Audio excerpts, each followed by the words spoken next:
Sveiki, šiandien tęsime kelionę Argentinos Patagonijoje. Eisime nuostabiausius šio atšiauraus regiono žygius, stebėsime aisbergus, ledynus ir tiesiog grožėsimės gamta su tradicinė empanada rankoje. Įsitaisykite patogiai, o aš siaunu žygio batus ir susitinkame kalnuose.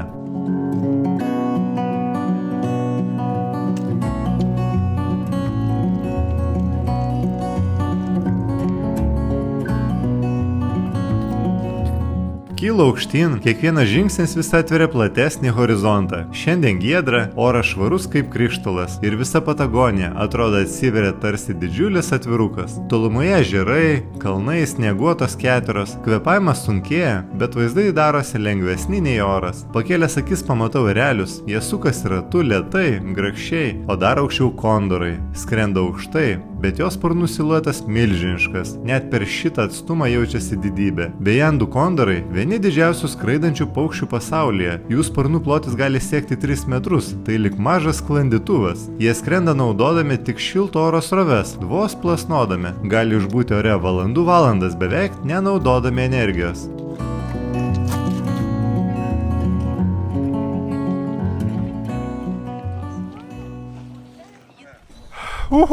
Pagaliau įveikta, užlipau į kalną, 4 valandas, duok 5. Kaip vaizdai? Gražu, labai gražu. Ja, iš tikrųjų labai gražus ežeras ledinės kilmės. Buvo nelengva 4 valandėlės, čia ir vėjuota vieta, bet šiuo metu nurimęs vėjas, tai labai džiaugiuosi, viskas sėdėsiu, grožėsiuosi ir valgysiu empanadas. Reikės pailsėti kokią valandą čia. Ir štai po geros valandėlės kopimo, su kiekvienu žingsniu aukščiau, su saulė ant sprando ir vėjų tarp akmenų, užlipu link Laguna de los Tres. Ta akimirka viskas sustoja, kvėpavimas dar gilus, bet mintis tylos būsenoje. Prieš akis snieguotas Fitzroy kalnas, stūkso taip arti, kad atrodo lyg galėtum jį paliesti ranka. Po juo turkios spalvos lagūna, tokia tyra, kad veidrodžiai galėtų pavydėti. Stoviu ir žiūriu, nekalbu, nes nėra ką sakyti, tik stebiuosi, kaip tokie vaizdai tikri. Ir žinote, dėl ko džiaugiuosi? Kad turiu kuprinėje dar porą empanadų. Ne dėl to, kad noriu valgyti. Alkį jau pamiršau. Dėl to, kad turėsiu progą ilgiau pasėdėti ir pasigrožėti šiuo užburiančiu vaizdu. Ką turim? Pasižiūrim. Ogi šauniųjų empanadų. Štai vėl atsinešiau. Ant kalno tokia graži. Čia nešiukšlinsim, negalima. Pabandom persilaužti šitą skanėstą, kuris bus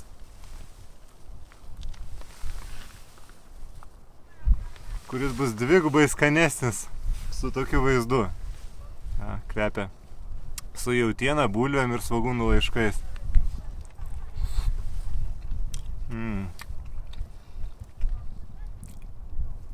Tešlos praktiškai net nesijaučia, tokia plonutė.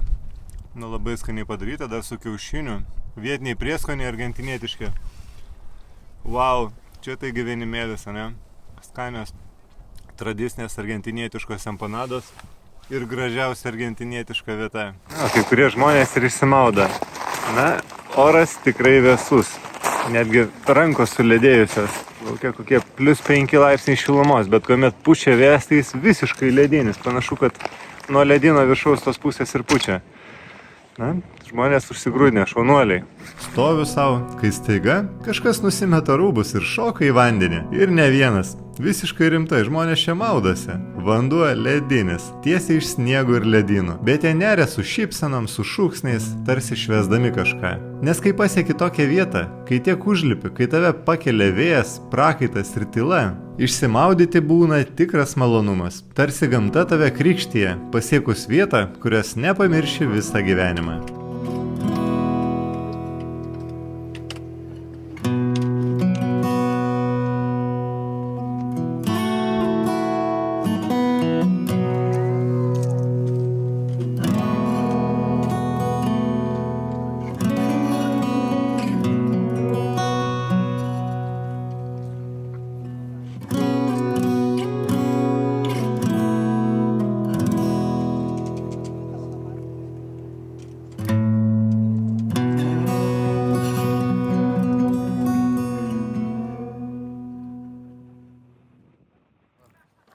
Atsigrožėjęs atsisveikinu su lagūna. Pradedu leisti žemyn, žingsniai lengvesni, bet mintis dar vis ten, prie viršaus. Kelias su pastovyklautojų miškai, čia kvepia dūmais, drėgna žeme, kažkur šalia cypia viryklės, o vėjyje plazda kabančios kuprinės. Aplink auga grybai, samanos, guli medžių virtinės, kaip seni miško paskoriai, stebintys visus praeinančius.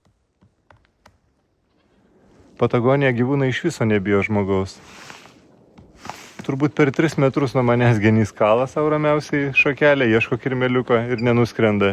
Nebijo manęs. Einant toliau pro ledyno liežuvį, jaučiasi vėsa, net kvapas pasikeičia. Oras tampa ledinis, švarus, sunkesnis. Ir tada senasis miškas. Tankus, šiek tiek mistiškas su kreivais kamienais ir šaknim, kurios lenda tiesiai per taką. Jauti, kad čia gamta sena, lėta ir išmintinga.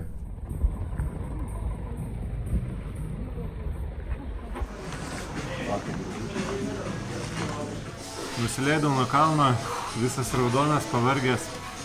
Žygis truko apie 7,5 valandos.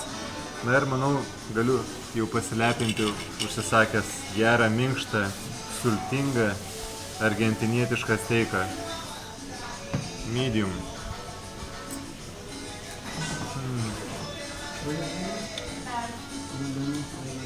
Tiesiog tirpsta burnoje, kaip jautienos sviestelis būtų. Atsipjaunė ir ištirps ant liežuvio. Pasakoja. Bet čia dar ne viskas. Brolis šalia ragauja kai ką įdomaus. Laukinio guanako kepsnį. Ir žinoma, negaliu neparagauti. Nugvelbiu mažą gabalėlį. Mėsa juoda, šiek tiek sausoka, bet skonis. Toks intensyvus ir žemiškas. Jaučiasi, kad ne iš fermos, o iš laukinės Patagonijos. Na, paragauti įdomu, bet nieko nėra skaniau už gerą sultingą jautienos steiką. Labas rytas. Einu per miestelį link žygio pradžios ir žiūrinėjau, nes mačiau per langą vėl, kad didžiulė slapė šmirinėja aplinkui. Aišku, turbūt ateina maisto ieškoti, bet labai įdomu pamatyti tokių didelių gyvūnų šioje vietovėje. Na tai šiandien pasistiprinau, prisivalgiau pusryčių ir pradėsiu žygį. Tik šį kartą jau iš miestelio, štai iš ten, nebereikės pavažiuoti. Matau, kad diena nebloga, giedrė jau, bus geras oras. Gal kokie 9 laipsniai šilumos šiandien, bet kadangi nelyja ir vėjas bus silpnas, tai manau, kad bus pasaka. Svarbu, kad matytųsi gerai kalnai. Pasilipėjau aukščiau virš miestelio, na, štai taip atrodo Šatenas. Aplinkui juosia neaukšti kalnai, iš tikrųjų visur nužygiuoti takeliai, nes žmonės ruošiasi ilgesniems šiems žygiams, tai vis išeina pasivaikščioti. Neblogai atrodo seniai automobiliai, kurie kadaise tarnavo Argentinoje prieš 50 metų. Galima tokią atmosferą pajausti, kas čia buvo anksčiau. Na, bet dabar tai yra žygeivių miestelis. Praktiškai visa infrastruktūra, viešbučiai, restoranai vien žygeiviams. Ir kainos atitinkamai. Pro senuosius laiko nugarintus automobilius, palikusius dulkių pėdsakų šalia kelio, išeinu į žygį link Laguna Torė. Atrodo, tarsi pats laikas čia būtų lėtėję, kaip ir tie seni pikapai ir autobusai, kurie turbūt čia stovi nuo tada, kai pirmieji keliautojai atvyko sužinot, kur tas legendinis Fitzroy kalnas. Atsigręžiu ir pažvelgiu atgal. El Chaltén matosi tarsi miniatiūrinis miestelis, įsikibęs tarp kalnų. El Chaltén oficialiai yra jauniausias miestas Argentinoje, įkurtas tik prieš 40 metų. Ir ne keliautojams, o tam, kad Argentina galėtų sustiprinti savo pozicijas pasienyje su Čile dėl teritorinių ginčų. Taigi miestelis buvo tylus, strateginis argumentas, kuris dabar virto keliautojų rojumi. Chaltén miestelio pavadinimas Telueche kalboje reiškia dūmose skendintis kalnas. Taip vietiniai pavadino Fitzroy, nes jis beveik visada apsigaubęs debesimis. Ir kai pamatai jį saulėtą, žinai, kad tau tiesiog pasisekė. Ir taip pradžia žygio. Lengvas vėjas, siauras takelis po kojomis ir laukia priekyje bokštai iš granito, ežerai, ledynai ir tyla. Žygiuojam. Gružiuosi ledyną. Laukiu, kol saulė apšvies, tada viskas žydriau tampa. Galbūt už kokios valandos. Bet šiaip labai įdomi augmenija. Matosi, kad tikrai atšiaurios sąlygos, tie medžiai aukšti neauga. Numiršta dar nepasiekia 3 metrų aukščio, turbūt kai kurie. Žygiuojant taku link Laguna Torė, tarp vėjo gūsių ir švelnaus žingsnių garso, staiga išgirstu stuksenimą. Sustoju, o ten ant kreivo medžio kamieno raudongalvis genys. Toks spalvingas ir gražus. Sunku net akis atitraukti. Gražiausias genys, kurį esu matęs. Labai gražus genys, juodas, raudona galva. Iš tikrųjų visiškai manęs nebijojo, galiu ir arti prieiti. Patagonija matote, kai nacionalinis parkas visur, viskas saugoma, gyvūnai nemedžiojami. Tai yra griežtai draudžiama, dėl to ir žmogui prisileidžia.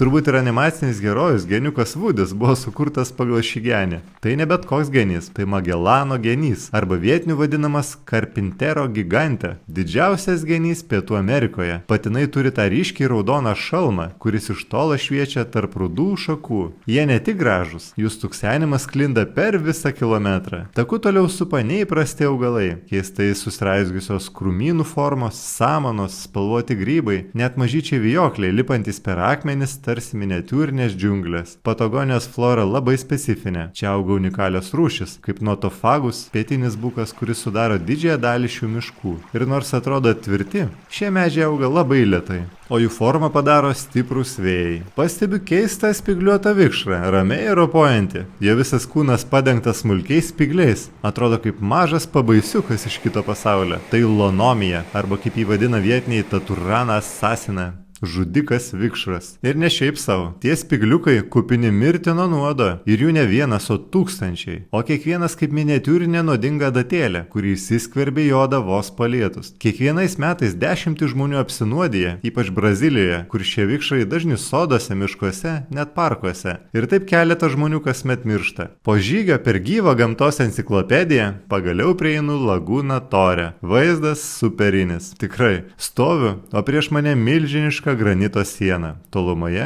Sero Torės smailė, šiek tiek pasislėpusi debesise, ir lagūna, rami, pilkšva, su ledkalniais plūduriuojančiais paviršiuje. Atrodo lyg visas kraštovaizdis sulaikęs kvėpavimą. Ir pirmą, ką padarau, ne nuotrauka, ne dronas, išsitraukiu empanadą.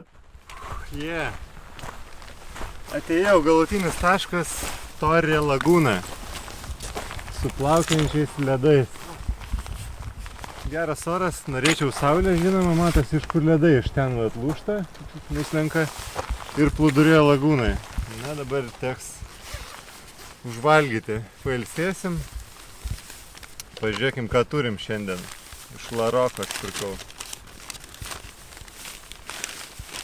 O, vėlgi. Tradicinės.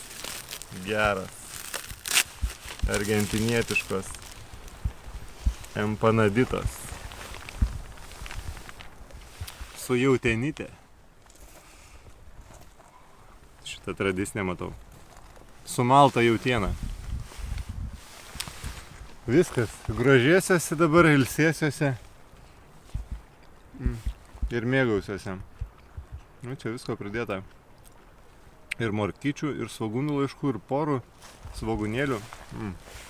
Pasakiška empanada. Dar kai toks vaizdas, taip. Laguna Torė apsupta griežtų granito sienų ir nuolat stebima Sero Torė, vienos mistiškiausių viršūnių pasaulyje. Ji 2 km 200 m aukščio, plona, smaili, beveik neįtikėtinai stati. Daug alpinistų svajoja ją įveikti, bet tai padaryti sunkiau nei įkopti Everestą. Ne dėl aukščio, o dėl neįtikėtinai sudėtingų sąlygų. Laguna Torė susiformavo iš tirpstančio Torė ledyno, kuris įteka tiesiai į šią ežerą. O kadangi čia viskas tikra, lagūnoje plūduriuoja ledkalniai, kurie atskyla nuo ledyno ir pamažu tirpsta tiesiai mano akivaizdoje. Čia visada vėjuota, vėjas kyla nuo ledyno, peršoka virš keterų ir smelkiasi iki pat ežero kranto. Ryte per ramų orą lagūnos paviršius tampa veidrodžiu, atkartojančiu Sero Torė ledyną ir dangų. Dėl ilgesnio žygio čia lankosi nedaug žmonių, dėl to čia ramu ir jautiesi lyg būtum atradęs paslaptį. Dar radau vieną čiulpinuką, nedidukas. Koks skanutis. Tai žinot, ko reikia, iš tikrųjų reikėtų viską. Šiek tiek pakapoti ledą, įsidėti ir užsipilti. Tada būtų idealiai.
Pasiekiau tolimiausią šiandienos žygio tašką – Torės lagūną. Matosi didelės atskilusios ledo lytis plaukioja lagūnoje. Ledinas po truputėlį šliaužia žemyn, na jom aptirpus, po to jau išplaukia į didesnę lagūną ir keliauja upėmis žemyn. Oras pasitaisė, šviečia saulė, netgi galima išsirengti iki marškinėlių, turbūt kokių 12 laipsnių šilumos netgi. Na, saulė išties aktyvi. Nuostabi vieta. Einam prie upelio vandens prisileisti žygį.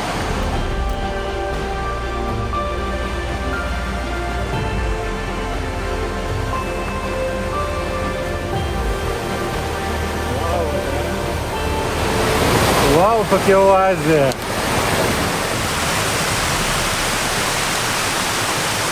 Ledyno vanduo.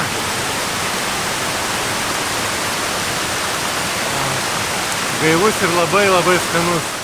Patagonijoje oras keičiasi akimirksniu. Pagaliau išlindo saulė. Tas pats kraštovaizdis, bet visiškai kita nuotaika. Saulė apšviečia ledkalnius lagūnoje. Jie spindi tarsi kristalai. Serotorė viršūnė dabar aiškiai matoma. Jos baltas smailus smaigalys perduria dangų, o šešėlė ant granito sienų krenta taip, jog atrodo lyg kalnai patys judėtų. Stovi vėl toje pačioje vietoje, bet šį kartą nebešalta. Vėjas aprimo, saulės spinduliai smelkėsi į drabužius, į jodą, į visą nuotaiką. Ir nors tai jau antras kartas nusileidus prie lagūnos, atrodo, kad tik dabar pamatau visą jos grožį. Kol žygiavau, štai į tą kalną pasižiūrėti į ledyną iš arčiau, tai matau, kad ir ledo gabalai suplaukė arčiau prie kranto. Ir kuomet išlindo saulė, tai dabar visai kitų spalvų. Matos ir žydrumas. Papozuos jie man į kamerą ir po to plauks jau upė žemyn link miestelio, tolyn tarpekliais. Kuomet ryte pradėjau žygį, nebuvo saulės, pūtė vėjas, tai tikrai nebuvo tokių gražių spalvų. O dabar pasižiūrėkite. Upė, kalnai, miškai, netgi raudonavę medžiai jau, nes ruduo artėja. Ir einu su šortukais jau, nes darosi karšta. Na, visai kitas jausmas eiti, kuomet šviečia saulė. Atsisveikinu su lagūna Torė, atsigręžiu ir dar kartą pasigrožiu Serotorė viršūnę, tuo dramatišku, aštriu smaigaliu, tarsi dantimi duriančiu į dangų. Dabar jis skendi saulėje, švyti, tarsi pats žinotų, kad šiandien buvo tobula diena jam pasirodyti. Žingsniai vėl neša žemyn, bet kelias jau ne tas pats. Tas pats takas, bet aš jau kitas. Dabar einu be skubos, besimėgaudamas šilta, nuostabiai giedra diena.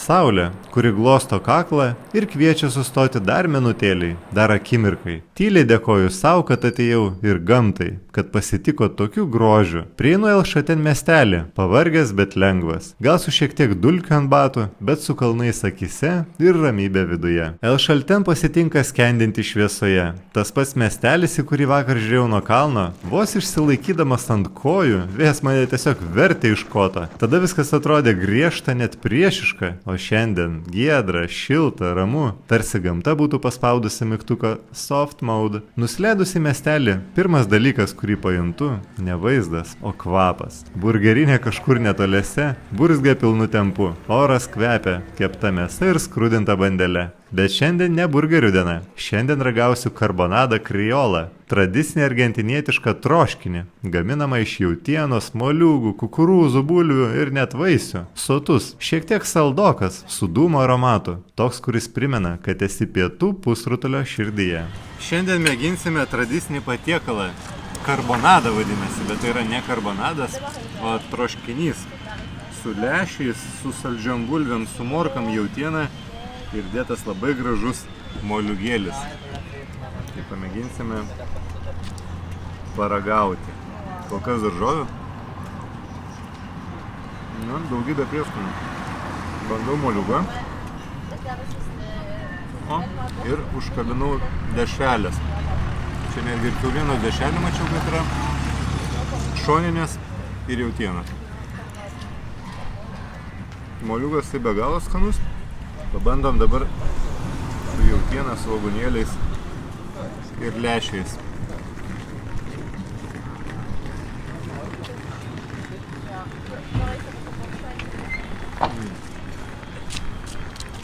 Jautiena dūmo skonį, netgi iš tikrųjų labai daug skonių šiame troškinyje. Jau tikrai galima pasisotinti, labai sotus. Na, žygis baigėsi, šiandien įveikiau 21 km kalnuose ir nužingsniavau 30 000 žingsnių. Na, neblogai, aktyvi diena.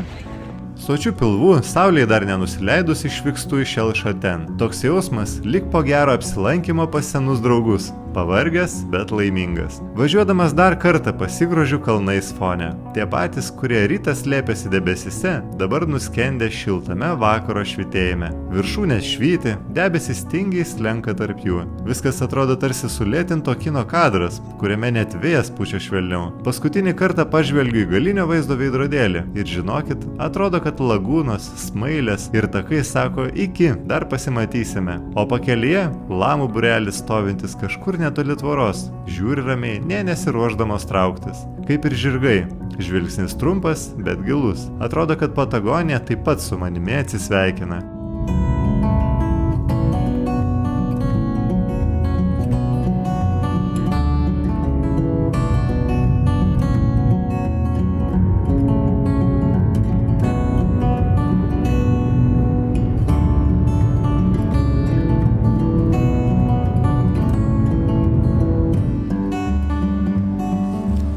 Štai taip atrodo saulėtekis El Kalafatyje.